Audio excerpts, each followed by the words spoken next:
Hello and welcome everyone. ASRB net plant pathology का ये हमारा नेक्स्ट वीडियो लेक्चर है जिसमें हम डिस्कस करेंगे ROS that is reactive oxygen species और इसी के साथ में हम फाइटोएलेक्सिन्स को भी देखेंगे। इसके पहला जो वीडियो लेक्चर था उसमें हमने डिस्कस किया था होस्ट पैथोजन इंटरेक्शन के बारे में कि किस तरीके से होस्ट पैथोजन के बीच में इंटरेक्शन होता है और किस तरीके से होस्ट जो है उसमें इम्यूनिटी जनरेट होती है। राइट, अभी हमने वहाँ पर बात की थी, अगर आपको लास्ट लेक्चर याद होगा तो, जैसे सपोज कि ये कोई प्लांट की सेल मेम्ब्रेन है, यहाँ पर क्या होता है एनएडीपी ऑक्सीडेज एंजाइम्स वगैरह प्रेजेंट होते हैं, यहाँ पे आयंस का इन्फ्लक्स होता है। एक बात आपको ध्यान रखनी है कि रिएक्टिव ऑक्सीजन स्पीसीज जो है उसके प्रोडक्शन के लिए साइटोप्लाज्मिक कैल्शियम आयंस का होना बहुत ज़रूरी है। ठीक है, तो इसलिए हम यहाँ पर आयन के इन्फ्लक्स और इफ्लक्स की बात कर रहे हैं। राइट, एनएडीपी ऑक्सीडेज जो है इसी के स्टिमुलेशन के कारण रिएक्टिव ऑक्सीजन स्पीसीज जनरेट होती है।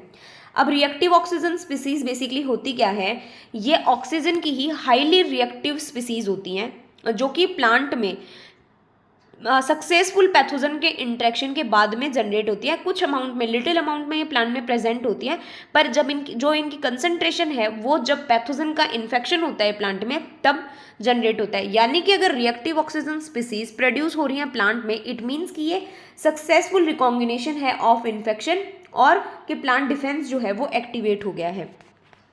अब देखो रिएक्टिव ऑक्सीजन स्पीसीज, यहाँ पर हमने दो तरीके के हम नेगेटिव इंट्रैक्शन यानी कि जो पैथोजन का इन्फेक्शन होता है प्लांट में, और एक बेनिफिशियल माइक्रोब्स जो होते हैं वो भी इंटरेक्ट करते हैं प्लांट के साथ में, जैसे माइक्रोराइजा वगैरह हो गया, राइजोबियम वगैरह हो गया। तो रिएक्टिव ऑक्सीजन स्पीसीज जो है वो दोनों ही तरीके के इंट्रैक्शंस के अंदर देखने को मिलते हैं, चाहे वो बायोटिक स्ट्रेस यानी कि पैथोजन के स्ट्रेस के कारण हो या फिर बेनिफिशियल सिम्बायोटिक इंट्रैक्शन के कारण हो। ठीक है, फिर यहाँ पर एक टर्म आती है ऑक्सीडेटिव बर्स्ट। देखो ऑक्सीडेटिव बर्स्ट क्या होता है कि जब रिएक्टिव ऑक्सीजन स्पीसीज का बहुत ज़्यादा प्रोडक्शन होने लग जाता है तो उसी कंडीशन को हम ऑक्सीडेटिव बर्स्ट नाम देते हैं। यहाँ पर आपको एक जो कॉन्सेप्ट है वो समझ लेना चाहिए कि रिएक्टिव ऑक्सीजन स्पीसीज जो है वो पैथोजन को तो किल करती हैं, तो उस पॉइंट ऑफ व्यू से तो ये अच्छी बात हुई। लेकिन जब रिएक्टिव ऑक्सीजन स्पीसीज बहुत ज़्यादा मात्रा में बनने लग जाएंगी प्लांट में, तो ये प्लांट के क्लोरोप्लास्ट और माइटोकॉन्ड्रिया को अफेक्ट करती हैं, उनके जो फंक्शंस हैं उनको डिस्टर्ब करती हैं। तो इसलिए बहुत ज़्यादा अमाउंट में इनका रिएक्टिव ऑक्सीजन स्पीसीज का प्रोडक्शन जो है वो प्लांट के लिए थोड़ा हार्मफुल है। तो ये दो चीज़ें आपको समझ लेनी चाहिए। दूसरा, जब हम बोल रहे हैं reactive oxygen species, it means कि यहाँ पर एक से ज़्यादा स्पीसीज हैं ऑक्सीजन की। राइट, तो देखो यहाँ पर एग्जांपल्स हैं, जैसे सुपर ऑक्साइड आयन हो गया, हाइड्रोजन पर ऑक्साइड हो गया और हाइड्रोक्सिल रेडिकल हो गया। हाइड्रोक्सिल रेडिकल जो होता है वो मोस्ट रिएक्टिव स्पीसीज होती है रिएक्टिव ऑक्सीजन स्पीसीज की, यानी कि इन सब में से सबसे ज़्यादा रिएक्टिव है हाइड्रोक्सिल रेडिकल। राइट, अब जो रिएक्टिव ऑक्सीजन स्पीसीज होती हैं वो एपोप्लास्टिक पाथवे के थ्रू प्रोड्यूस होती है और इसके प्रोडक्शन में दो फेजेस होती हैं। फर्स्ट जो होती है वो अनस्पेसिफिक होती है और सेकंड जो होती है वो पैथोजन के अटैक के कुछ घंटे बाद ही स्टार्ट हो जाती है और उसके बाद जो रिएक्टिव ऑक्सीजन स्पीसीज है वो बनती हैं। अब हमने बोला कि ये जो हाइड्रोक्सिल रेडिकल होते हैं ये बेसिकली बनते कैसे हैं, ये हाइड्रोक्सिल रेडिकल जो हैं ये बनते हैं डायरेक्टली हेबर-वेस रिएक्शन से डायरेक्टली बनते हैं। ठीक है, तो आपको ये रिएक्शन का नाम याद रखना है, हेबर-वेस रिएक्शन से ये डायरेक्टली बनते हैं। इसके अलावा हमने लास्ट क्लास में दो तरीके की इम्यूनिटी के बारे में डिस्कस किया था, that is PAMP triggered immunity, PTI and ETI, that is effector triggered immunity. तो दोनों ही तरीके की इम्यूनिटी के केस में जो आरओएस होता है उसका प्रोडक्शन देखने को मिलता है।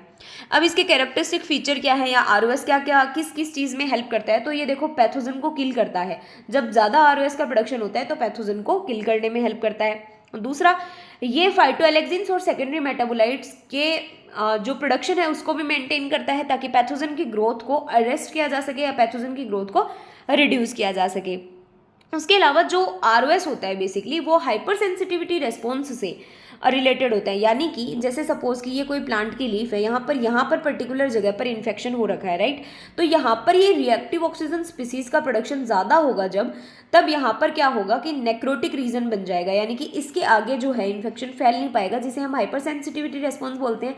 तो हम बोल सकते हैं कि रिएक्टिव ऑक्सीजन स्पीसीज जो है वो एचआर से रिलेटेड से एसोसिएट हो जाती है, जिसका मतलब है कि एक पैथोजन की जो स्पेसिफिक साइट है, एक लोकलाइज्ड जो साइट है वहीं पर ही उसको मार देता है, जिसे पीसीडी के नाम से जानते हैं, that is programme cell death. ठीक है, और इस तरीके से ये पैथोजन के स्प्रेड को लिमिट कर देता है कि स्प्रेड जो है वो आगे ना बढ़े। इसके अलावा हमने डिस्कस किया था कि आरओएस के प्रोडक्शन के लिए बेसिकली जो कैल्शियम होता है, साइटोप्लाज्मिक कैल्शियम, उसकी रिक्वायरमेंट होती है। फिर हमारा नेक्स्ट टॉपिक आता है, दैट इज फाइटोएलेक्सिन्स। देखो फाइटोएलेक्सिन्स का सिनोनिम की अगर हम बात करें तो इसे वुंड एंटीबायोटिक्स के नाम से भी जानते हैं। ठीक है, फाइटोएलेक्सिन्स जो टर्म है वो मूलर नाम के साइंटिस्ट ने, ये काफ़ी इंपॉर्टेंट है, बहुत बार एग्जाम से में पूछा जाता है कि फाइटोएलेक्सिन टर्म वॉज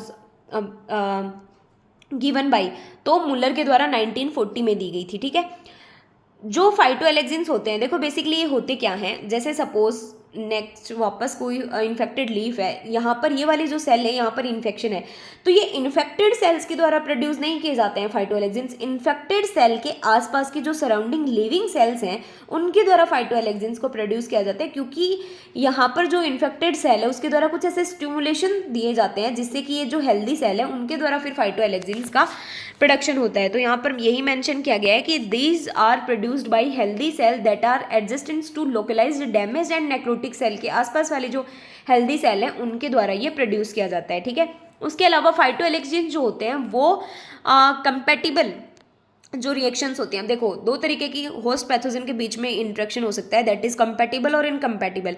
कंपैटिबल में क्या होगा, कंपैटिबल में तो डिजीज ही कॉज हो रही है, तो इन सब के प्रोडक्शन का क्या मतलब है। फिर इनकम्पैटिबल रिएक्शन जब होगी, जब ये प्रोड्यूस होंगे तब इनकम्पैटिबल रिएक्शन होती है, या फिर हम बोल सकते हैं कि जब इनकम्पैटिबल रिएक्शन होगी, जब प्लांट रेजिस्टेंस शो करेगा, तभी इन सब चीज़ों का मतलब है, राइट। तो जहाँ पर यहाँ पर है ये पॉइंट ये है कि अगर कंपैटिबल रिएक्शन हो रही है, इट मीन्स कि अगर पैथोजन डिजीज कोज करने में कैपेबल हो रहा है तो वहाँ पर फाइटोएलेक्सिन्स प्रोड्यूस नहीं होंगे। ये तभी होंगे जब प्लांट जो है वो रेजिस्टेंस शो करेगा पैथोजन के अगेंस्ट, तब फाइटोएलेक्सिन्स जो है वो भी उस रेजिस्टेंस में कुछ कंट्रीब्यूट करेंगे। यहाँ पर बहुत इंपॉर्टेंट एग्जांपल्स हैं जो आगे हमने एक साथ कवर किए हैं, ये पूछे जाते हैं। जैसे सबसे इंपॉर्टेंट है पोटैटो में रिसिटीन। क्वेश्चन कैसे पूछा जाएगा कि रिसिटीन जो फाइटोएलेक्सिन है वो कौन सी क्रॉप में प्रोड्यूस होता है, तो राइट आंसर होगा पोटैटो। इसके अलावा आइसोफ्लेविनोइड्स लेग्यूम्स में, टर्पिनोइड्स सोलेनेसी में और कॉटन में गोसिपोल। तो ये फाइटोएलेक्सिन्स के टर्म्स जो इंपॉर्टेंट एग्जांपल्स जो हैं वो आपको ध्यान रखने हैं, राइट।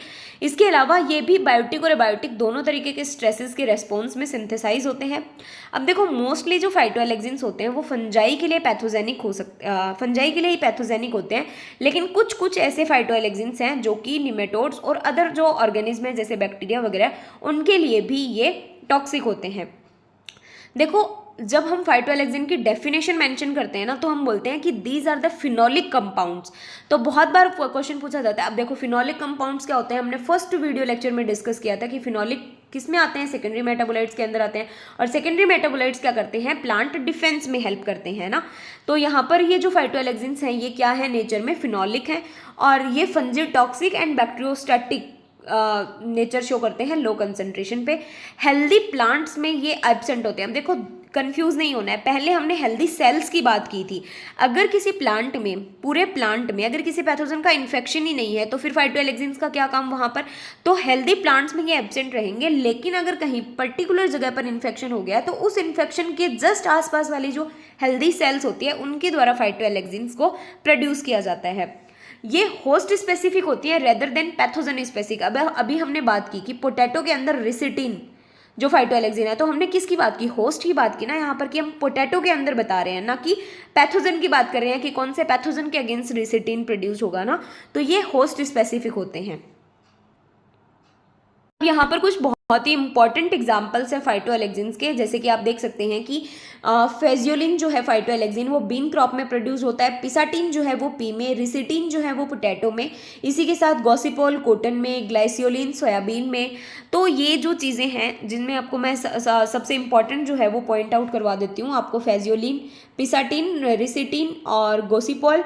इसके अलावा जो आप याद रख सकते हैं ये आइपोमियामेरोन जो है जो कि स्वीट पोटैटो में बनता है, ये आप याद रख सकते हैं, ये सबसे ज़्यादा इंपॉर्टेंट है। और इनमें से भी सबसे ज़्यादा इंपॉर्टेंट बीन, पी और पोटैटो का ही है, यही सबसे ज़्यादा फाइटोएलेक्सिन्स के एग्जांपल्स पूछे जाते हैं रिसिटिन, पिसाटिन और ये पीएचडी एंट्रेंस एग्जामिनेशन जो होता है उसमें भी पूछे जाते हैं, राइट।